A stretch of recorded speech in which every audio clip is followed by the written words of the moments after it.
Welcome to The Thing About Austen, a podcast about Jane Austen's world. I'm Zan. And I'm Diane.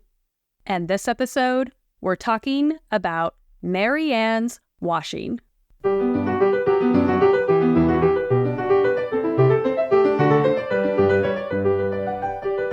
We are taking a look at Sense and Sensibility for this episode with another topic that was requested by several listeners. At this point in the novel, Marianne and Eleanor are still in London with Mrs. Jennings, but have been spending their days with Lady Middleton as Mrs. Jennings is busy with her other daughter Charlotte, who has just given birth.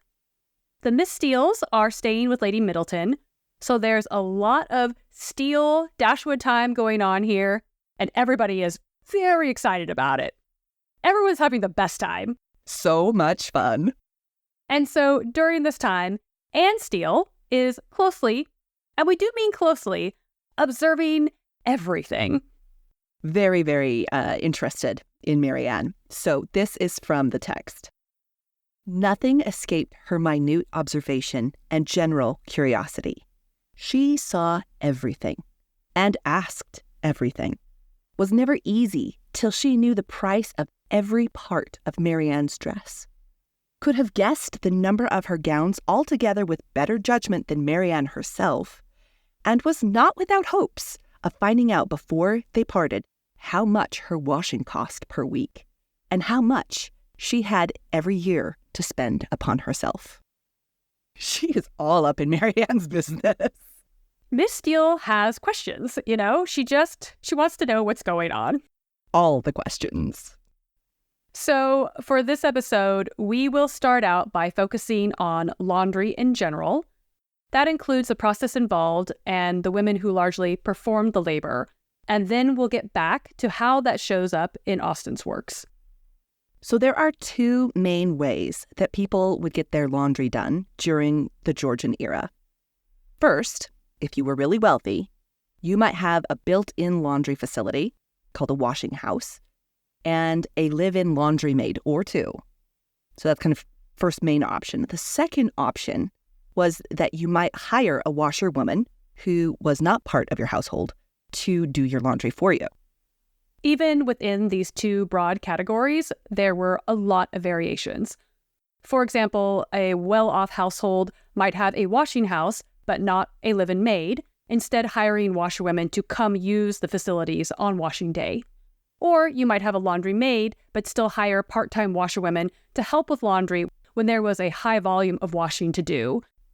Or you might hire washerwomen to take the laundry back to their facilities, doing the washing that she might do either at her home or in a public washing space, though the latter was less common in the 18th century metropolitan areas.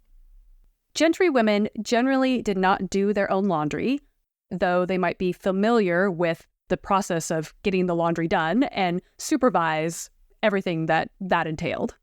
They might also launder smaller personal items, but this would be more like doing what we might call, the spot treatment rather than the full laundry treatment. So, like when you're traveling and you have to wash things out in the hotel bathroom, that sort of thing. Yeah. Small articles of clothing, that sort of thing. One of the main reasons that gentry didn't do the laundry was that it was an extremely physical and exhausting process. John Styles, author of Dress of the People, notes that even some working-class women paid to have their laundry done, which kind of emphasizes just how hard the work was. Like, nobody really wanted to do the laundry. Yeah. If you had any sort of excess budget to pay to have your washing done, then you did that. Laundry work required intense physicality, as well as some specific tools of the trade. This generally included a large copper pot, access to hot water, aka the ability to build up a fire and heat the water, laundry soap, which was really expensive in the 18th century, a laundry mangle, which was used to squeeze out excess water, and a large space not only for the washing, but also for the drying of the laundry. And those are sort of like the basic tools. That's basics. Yeah, that's like if you're doing like a large load of like household linens kind of thing. And I think it's worth dwelling on some of these things a bit longer. Like you were saying about the hot water. You don't just have to have access to water, but remember, you're likely having to haul water from its original source, then get it to a fire, then transfer it to the larger pots or vats. And that alone is incredibly labor intensive. Also dangerous, just like dangerous, carting boiling water around. Yeah. And then after the washing is done, that water then has to be hauled away in largely a reverse process. So you have to find your drainage area, take out individual pots like this. That's just the water that we're talking about. It's very different from having your Maytag do it all for you, you know? There is a difference. There is, yes. Hilary Davidson, a previous guest on this podcast, in her book, Dress in the Age of Jane Austen, talks a bit more about the time and labor involved in the next stages of the laundry process, saying, once the washing was done and dried, 2 days, it had to be carefully ironed and starched, another day. Ironing was done on an ironing blanket, using flat irons, warmed over a fire, and tested manually for heat. It was a skilled job to crisp fine lawns or pleat shirt sleeves without scorching the fabrics or getting charcoal on them. Yeah, again, just thinking about all the time that's involved in this process. 2 days for the washing, possibly longer, if the weather doesn't cooperate and holds up the drying process. Then it takes at least 1 more day to do the ironing. That's so many days. So all of this has to be done quickly, but also while paying attention to the individual quality and needs of individual garments. So think about how you'd have to wash a really fine muslin dress versus satin or silk versus personal linens, etc. You can't do bulk loads for these kinds of garments. Yeah. Each one is going to have like all sorts of different technical requirements. So the laundresses would have to pay attention to any special requirements that the actual textiles required, but then also any requirements from their employers. Beau Brummel, for example, was a real stickler for how he wanted his laundry done, stating that it must have, quote, no perfumes, but very fine linen, plenty of it, and country washing. So he's likely requesting a specific kind of expensive soap, as well as this country washing, which is likely a stated preference for his clothing to be washed and dried outside of London or city centers. He would want the fresh scent of the countryside on his clothes, which, you know, fair. Do you want your clothes to smell like grass and lavender, or do you want it to smell like smoke and... the Thames. Yeah, exactly. Well, it's interesting because this country washing thing in some of the household books, like the household management books of this era, there were tips about which trees and shrubs should be used for drying the laundry because they would leave a nicer scent on your clothing. And you have to make sure that you're not putting in a shrub that's going to tear the clothing or leave a mark on it. So like, this is a thing. This is a big process. Brummel also had a passion for super starch cravats, which became a huge trend in this era. It essentially became standard practice as a result. This was an extra strain on laundresses who now had to spend even more time and supplies on the starch and ironing. So that's just like an example of how fashion and trends can kind of like dictate this very sort of like elemental work, right, that is being done. Yeah, and the labor force that's required to maintain these standards.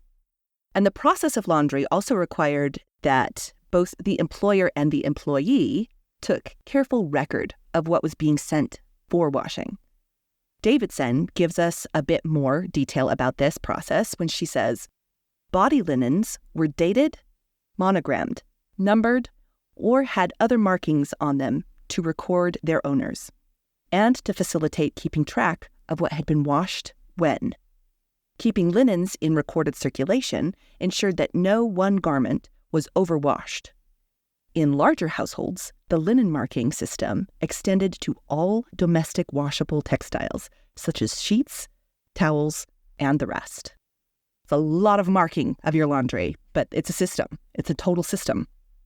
There is a really methodical kind of record keeping that goes into this laundry process for both the washerwoman and her employers to make sure that what is sent out is returned and everything is in order. And washerwomen were actually really vulnerable to to theft in terms of like if they sent the laundry out and then not all of the items came back in because someone stole it or like yanked it off the bush or whatever. The washerwomen were on the hook for that. So this record keeping kind of a double-edged sword in that regard. And this kind of laundry list is exactly what Catherine Morland comes across in Northanger Abbey instead of her Gothic fantasy of some sort of like manifesto from a dying damsel in captivity. She's a bit shocked that what she finds is something so prosaic, as you can tell from this passage in the novel when we get this. If the evidence of sight might be trusted, she held a washing bill in her hand. She seized another sheet and saw the same articles with little variation, a third, a fourth, and a fifth, presenting nothing new.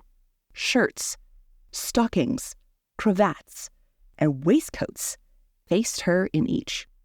What a huge disappointment, to have a list of underwear rather than a really interesting journal entry.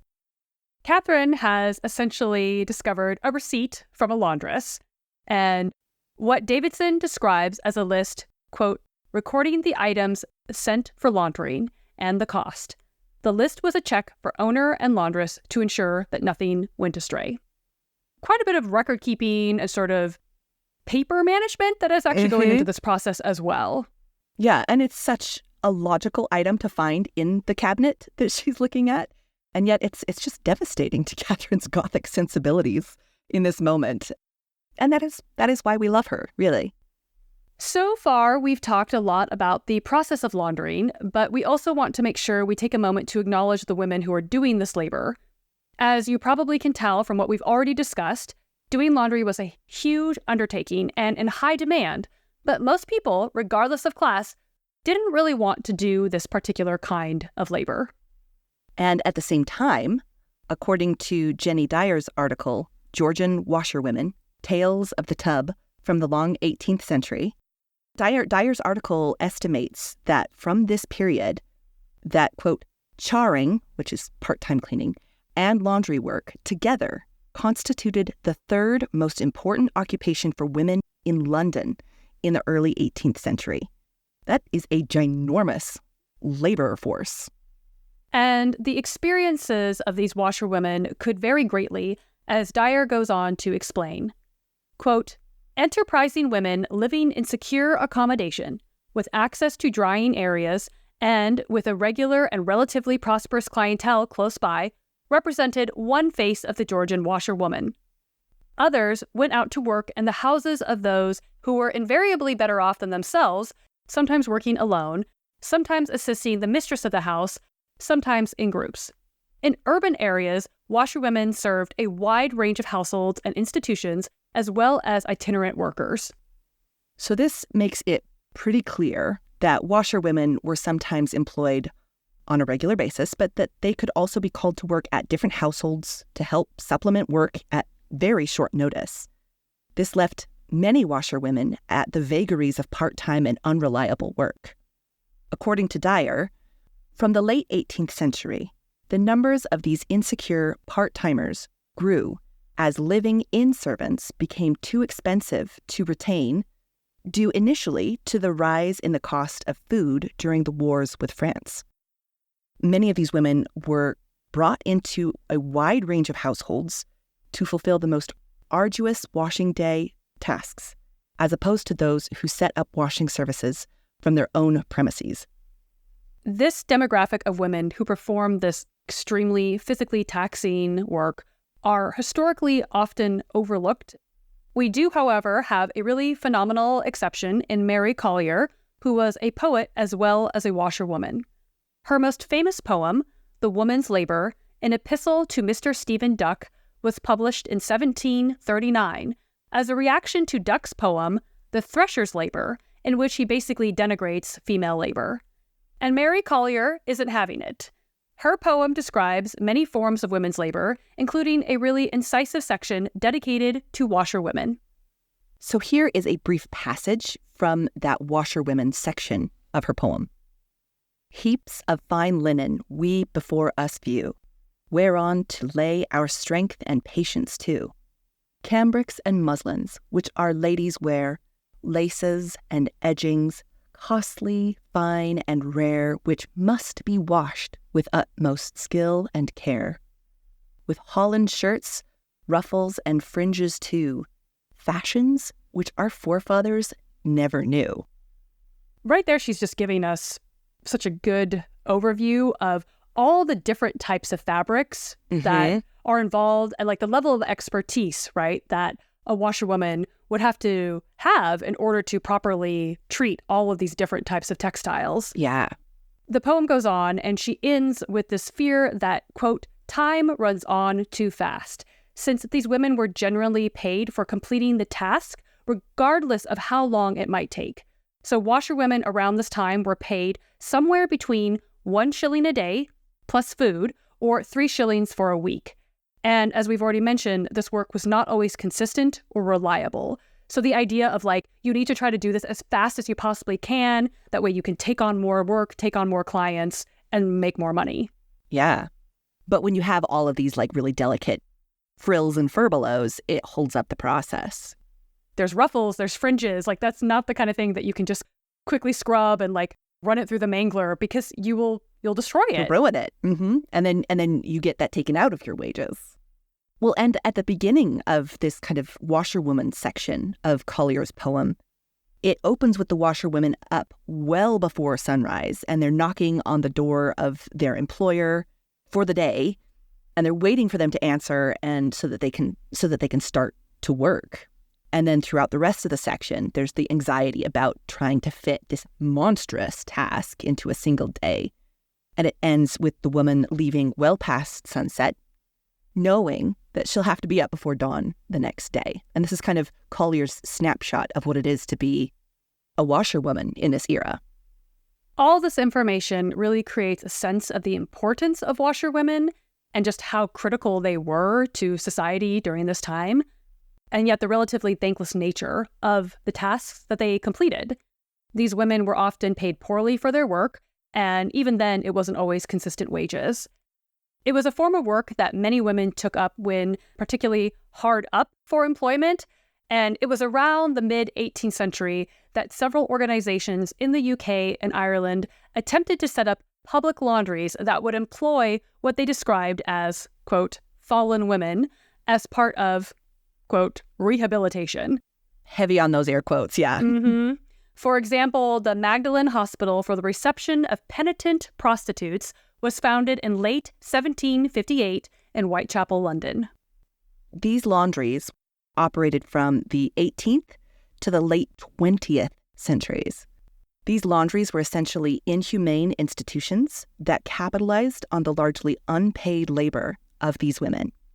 Thousands and thousands of women and children were victimized by these laundries over their duration. This was very much labor of the time that it was considered essential, but it was not valued at all. And the people who performed the labor were also not valued. Let's now take all of this cultural context about washing and bring it back to the passage we began with in Sense and Sensibility. Miss Steele has been super nosy about Marianne's clothing and wardrobe, which, you know, that's a way to make friends, I guess, including an interest in how much Marianne's washing costs. She is invested in that question, which seems odd to me, but oh well. And Austen also makes it fairly clear that Miss Steele's obsession with Marianne's toilette is in poor taste. The narrator goes on to say this. The impertinence of these kind scrutinies, moreover, was generally concluded with a compliment, which, though meant as its douceur, was considered by Marianne as the greatest impertinence of all. For after undergoing an examination into the value and make of her gown, the color of her shoes, and the arrangement of her hair, she was almost sure of being told that, upon her word, she looked vastly smart, and she dared say would make a great many conquests. I love it. Miss Steele cannot read a room. Marianne is not at all impressed by Miss Steele's attention in this regard. However, we are going to be a little bit like Miss Steele, so everyone just hang on to their hats for a moment and consider what might have been the process and cost of Marianne's washing in this particular context. Yes, embracing our inner Anne Steele. So we know that Marianne and Eleanor are in London, and they are at Miss Jennings' townhouse in London. They are her guests. One might assume that when you're a guest at someone's house, that you would have automatic access to their laundering services. Certainly for an extended stay, right? Mm-hmm, mm-hmm. But that assumption might be because, we're thinking along the lines of using somebody else's, washing machine, rather than thinking about the labor that was involved in all of this. I mean, I guess it would be a little bit like you're staying with somebody and you're sort of like, can you take care of my dry cleaning for me? Mm-hmm, mm-hmm. Yeah, when you put it in that context, you're like, okay, yeah, it's not safe to make that assumption. Yeah. So instead, the etiquette of the era dictated that guests had to make their own arrangements for laundry. Davidson writes, quote, "Even when staying in a London house with an acquaintance, washing was a separate cost and may have required engaging a local washerwoman rather than the house servants." So this essentially means that Marianne and Eleanor had to budget in laundry for their London visit. So they could either pay for a local washerwoman, or if Mrs. Jennings has a laundry maid or a live-in staff member, they would pay that person to take on the extra labor of doing the laundry. But this wasn't their only option, since they could also potentially use a courier service to send home dirty laundry and have fresh clothing sent from Barton Cottage. This is apparently what Austen did when she traveled to London. Davidson explains that, quote, Austen mentions this problem in her letters, and that she, quote, sent dirty laundry home for washing, perhaps because it was cheaper than the services of London washerwomen. Jane and Cassandra Austen used the courier service, named Collier's Southampton Coach, to transport their clothing to and from London when possible. So Jane might write a letter home to her sister asking her to send specific clothing items to her via the courier, while also sending her washing back home.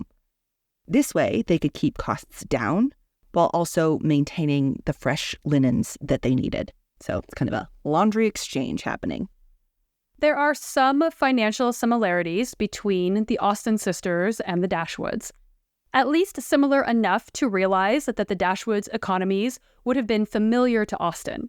So while we don't actually have a washing bill for Marianne's wardrobe, like the fantastic one that we get in Northanger Abbey, we can speculate that the Dashwoods might make a similar choice to send washing via courier. That would certainly have been an option for them. Well, and just to satisfy our inner Anne Steele just a bit more, we do have a contextual idea of what one might spend on washing for a full year based on Austen's own expenses. Again, kind of drawing some parallels between the Dashwoods and the Austens. In 1807, Austen spent £8, 14 shillings, 5 pence for washing in that year. This came out of her entire expenditures for the year, which totaled £42, 4 shillings, 8 pence. That means that Austen spent around 20% of her annual budget on laundry. So we don't have a washing bill to satisfy Anne Steele's perception, but we do know there was definitely a budget for Marianne's washing. Well, and if Marianne doesn't have a budget, you can be sure that Eleanor has a budget. Yes. So. Eleanor is undoubtedly in charge of that. I mean, let's be honest, Marianne probably has no idea how much her washing costs. It's true. Like, she could care less. It's true. But you know that Eleanor knows down to the very last penny. Like, she knows, absolutely. Mm-hmm. Yes. Down to the last pence. Eleanor is on top of it. Yes. And she's probably never going to share that with Anne Steele. She's definitely not going to share that with Miss Steele. Well, if you have any tales of laundry service to share with us, I feel like there must be some very amusing anecdotes of using laundry services in college. Trying to be your own courier service to take your laundry home to your parents' house. Yes, exactly. You can find us on Instagram at The Thing About Austen and on Twitter at Austen_things. You can also check out our website, thethingaboutaustin.com, and email us at thethingaboutaustin@gmail.com. Stay tuned for next episode, where we will be talking about Sir Walter's mirrors. Thanks for listening. Bye.